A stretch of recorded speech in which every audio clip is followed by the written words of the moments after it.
പിന്നെ മൈക്കും സംഗതികളുടെയും ആവശ്യമില്ലാന്ന് തോന്നുന്നു. നമ്മളൊരു കുടുംബം പോലെയാണ്. കഴിഞ്ഞ ആഴ്ച വന്നിട്ട് എന്നോട് പറഞ്ഞു, പിന്നെ എൻ്റെ ഒരു ചെറിയ സംരംഭമാണ്, കഴിഞ്ഞ ആഴ്ച അല്ല 1-2 ആഴ്ചയായി, അപ്പോൾ പിന്നെ ഉദ്ഘാടനം ചെയ്യാനൊക്കെ പറ്റുമെന്ന് ചോദിച്ചു. അപ്പോൾ ഞാൻ സന്തോഷത്തോടെ ഓക്കെ പറഞ്ഞു. എൻ്റെ റീസൺ ഈ പറഞ്ഞ പോലെ പിന്നെ അവരുടെ ലൈഫ്, നമുക്കും അങ്ങനെയാണല്ലോ, അവരുടെ ലൈഫാണ്.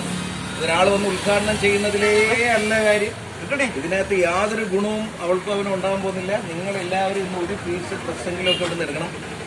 വരാനിരിക്കുന്ന പരിപാടികൾക്കൊക്കെ നിങ്ങളുടെ സപ്പോർട്ട് ഇവർക്ക് ഉണ്ടായാലേ ഞാനിപ്പോൾ വരും, അതിനും പോകും. നിങ്ങളാണ് ഇവരുടെ ഉപജീവനമാർഗം. ഓരോരുത്തരെ ഓർമ്മിപ്പിക്കാൻ സന്തോഷത്തോടെ ഓരോരുത്തരുടെ മനസ്സിന്റെ നന്മയെ സാക്ഷ്യത്തിൽ തുടങ്ങട്ടെ. അമ്മ